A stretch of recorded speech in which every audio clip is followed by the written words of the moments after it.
जय हिंद दोस्तों। आज मैं बात करने वाला हूँ केस के बारे में।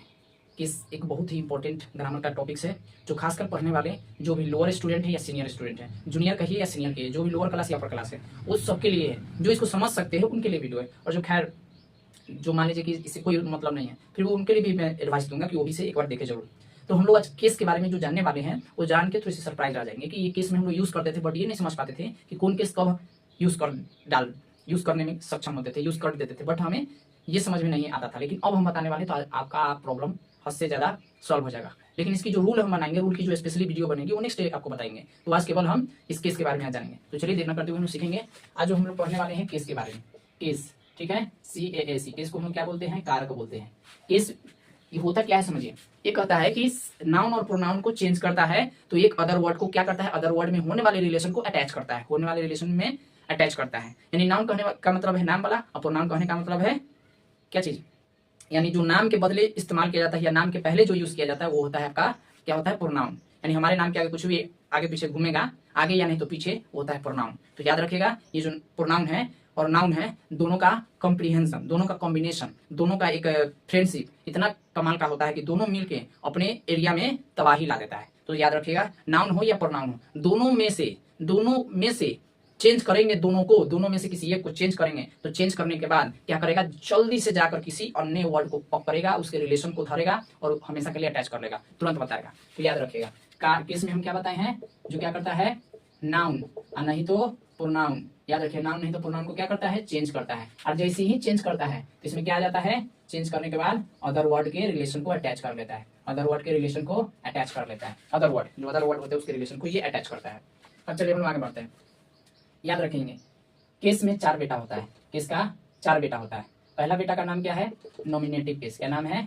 Nominative case. नॉमिनेटिव केस को हम लोग बोलते हैं कर्ता कारक, यानी जो सब्जेक्ट के फॉर्म में होता है उसको हम लोग नॉमिनेटिव केस कहते हैं। जैसे हो गया I, we, you, he, she, it, name, they, these, those, कोई भी सब्जेक्ट के रूप में आएगा वो आएगा तो नॉमिनेटिव केस ही उसको माना जाएगा। इसमें क्या होता है? इसमें सीधे कह सकते हैं कि जो नाउन या प्रोनाउन सब्जेक्ट के रूप में काम करता है उसी को हम लोग क्या कहते हैं? नॉमिनेटिव केस कहते हैं। नॉमिनेटिव केस कहते हैं, समझ के याद रखिए। नाउन और प्रोनाउन जो सब्जेक्ट के रूप में रहता है उसी को हम लोग क्या कहते हैं? नॉमिनेटिव केस कहते हैं, जो सब्जेक्ट के फॉर्म पे रहता है। अब जैसे यहाँ देख लीजिए, जैसे हम ले लेते हैं I am a good boy, I am a good boy. देखिए ये जो फर्स्ट वाला दिख रहा है यही आपका नॉमिनेटिव केस है, ठीक है, देख लिए।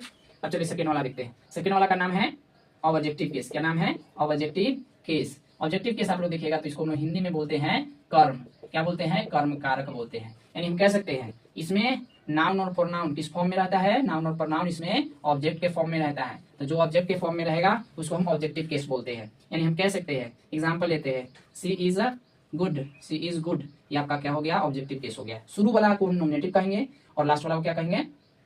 लास्ट वाला को हम लोग कह सकते हैं कि ये ऑब्जेक्ट है। तो समझ जाइए, ऑब्जेक्ट यानी हम जो ये लिखे ऑब्जेक्ट की जगह पे क्या लिख दें? वर्ब लिख देते तो ज्यादा बेहतर रहेगा। यानी ऑब्जेक्ट हमेशा, समझ गया ना, वर्ब के फॉर्म पे होता है। तो किस टाइप का वर्ब आता है? वो एक्शन वाला है, वो विदाउट एक्शन वाला। तो वही हम चीज बोलते हैं। ये ऑब्जेक्ट कैसा रहेगा? इसका ऑब्जेक्ट वर्ब के रूप में रहेगा, इसका सब्जेक्ट के रूप में रहेगा। तो याद रखिएगा, जो नाउन प्रोनाउन ऑब्जेक्ट रूपी फॉर्म पे रहता है उसको हम लोग ऑब्जेक्टिव केस बोलते हैं। तीसरा इसका बेटा का नाम क्या है? थर्ड बेटा का नाम है इसका पोजेसिव, पोजेसिव केस। यानी इसको बोलते हैं संबंध कारक। क्या बोलते हैं हम लोग? संबंध कारक कहते हैं। पोजेसिव केस में क्या होता है? तो एक चीज देखिएगा, इसमें आपको एक चीज सीखने को मिलेगा कि नाउन हो या प्रोनाउन हो, नाउन हो या प्रोनाउन हो। नाउन प्रोनाउन को क्या बताता है? नाउन प्रोनाउन के एक ही चीज बताता है, या तो क्या करेगा? पोजीशन के बारे में, और नहीं तो रिलेशन के बारे में, रिलेशन के बारे में बताने का काम करेगा। कोच बोल रहा है तो नहीं समझे। देखिए मान लीजिए कि अगर हम यहाँ लिखें he is my bag, he is my bag, याद रखिएगा। यानी ये शुरू वाला रहेगा तो नॉमिनेटिव केस, लास्ट वाला रहेगा तो ऑब्जेक्टिव केस। ठीक, ऑब्जेक्टिव केस के पहले कोई भी चीज सटा हुआ रहेगा, कोई भी चीज यूज किया जाएगा, उसी को हम क्या बोलते हैं? Positive case. क्या हो गया? Positive case. याद रखिएगा, ये आपका क्या है? पॉजिटिव केस है। यानी कहना चाह रहा है कि नाउन के साथ कोई भी हो, नाउन का संबंध किसी के भी साथ हो, प्रोनाउन का भी संबंध या प्रोनाउन का भी किसी पर न किसी पर क्या रहेगा? अधिकार रहेगा। जो अधिकार की बात करेगा या संबंध की बात करेगा उसी को पॉजिटिव केस हम कहते हैं। तो कैसे देखिए, ही इज माई बैग, कह रहा है कि बैग का संबंध क्या है? मतलब उससे है, यानी मेरा है, समझ गया ना, बैग मेरा ही। कहना ये चाह रहा है कि बैग मेरा है, उसने बैग खरीदा है। तो बताइए यहाँ पे ही का पोजीशन किस पर है? बैग पे है। बताइए ही का संबंध किससे है? बैग से। ही का अधिकार किससे है? बैग से है। यानी जो चीज खरीद लेगा उसी का हो जाएगा। तो जो चीज के बारे में बोलता है कि ये मेरा है वो हो गया पॉजिटिव केस। क्या हो गया? Positive case. अब देखिए, अब नेक्स्ट आने वाला है कौन सा? नेक्स्ट आने वाला है नॉमिनेटिव केस। कौन सा है? Nominative case. हिंदी में आप पढ़िएगा तो लगभग, हिंदी और संस्कृत में पढ़िएगा तो लगभग 7 से 8 पढ़ना पड़ेगा, लेकिन इंग्लिश में 4 पढ़ना होता है। इसको हम लोग बोलते हैं संबोधन। क्या बोलते हैं? संबोधन कारक बोलते हैं, संबोधन कारक बोलते हैं। यानी इसमें क्या होता है, नाउन और प्रोनाउन के बारे में एड्रेस के रूप में यूज किया जाता है। इसमें क्या होता है, नाउन हो या प्रोनाउन हो, नाउन हो या प्रोनाउन हो, उस एक्चुअल में प्रोनाउन के बारे में कम यूज किया जाता है, ज्यादा नाम के बारे में। इसको किस फॉर्म में यूज किया जाता है? एड्रेस के फॉर्म पे यूज किया जाता है। जैसे अगर बोले रामू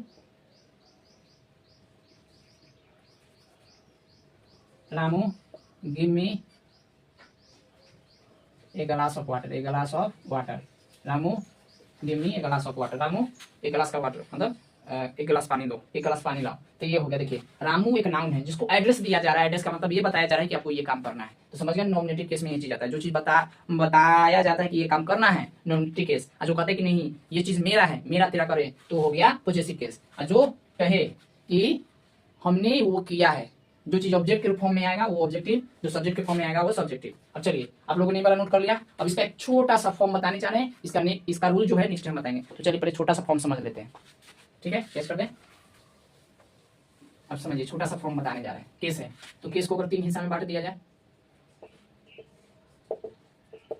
ये आपका हो गया नॉमिनेटिव केस, ये हो गया आपका ऑब्जेक्टिव केस, ये हो गया पॉजेसिव केस। इसको 2 हिस्सा में बांट दिया जाए तो 2 हिस्सा में बांटेंगे। एक पॉजेसिव एडजेक्टिव हो गया पॉजेसिव प्रोनाउन। देखिए अगर मान लीजिए आई है तो आई का उल्टा क्या हो जाएगा? आई का उल्टा हो जाएगा मी। अगर वी है तो वी के उल्टा क्या हो जाएगा? वी के उल्टा हो जाएगा अस। अगर यू है तो यू के उल्टा क्या रहेगा? यू में रहेगा। उसी प्रकार से देख लीजिए, ही रहेगा तो ही का क्या हो जाएगा? हीज। क्या हो जाएगा? हीज। उसी प्रकार से सी है तो सी का क्या हो जाएगा? सी का हो जाएगा हर। उसी प्रकार ईट है तो ईट का क्या हो जाएगा? ईट। अगर कोई नेम है तो नेम का भी नेम में रहेगा, कोई चेंज नहीं होगा, याद रखिएगा। अगर यहाँ पर दे है, क्या है? यहाँ पर दे लिखा हुआ है तो दे का क्या हो जाएगा? यहाँ पर हो जाएगा देम। चलिए आगे बढ़ते हैं। अब आपको पूछेगा कि आई का उल्टा क्या है, तो इस तरीके से एक दूसरे को ये उल्टा है। और जिस एडजेक्टिव में देखिएगा तो यहाँ हो जाता है माइंड, तो ये हो जाएगा प्रोनाउन में माइंड। यहाँ पर हो जाएगा आवर, तो यहाँ हो जाएगा आवर सेल्फ या आवर्स, ठीक है? यू का हो जाएगा योर, यहाँ हो जाएगा योर सेल्फ। आवर सेल्फ कह सकते हैं, योर सेल्फ कह सकते हैं। उसके बाद है यहाँ ही, तो ही का हो जाएगा यहाँ पर हिम, यहाँ हो जाएगा हिम सेल्फ। क्या हो जाएगा? हिम सेल्फ हो जाएगा। सी का, तो सी का हो जाएगा हॉर्स, यानी तो हॉर्स सेल्फ हो जाएगा। यहाँ ईट हो जाएगा तो ईट का ईट्स कर दीजिए, हो जाएगा इट सेल्फ, ठीक है? नेम का, तो नेम का नेम्स कर सकते हैं, यहाँ नेम सेल्फ कर सकते हैं। डे, तो डे का क्या हो जाएगा?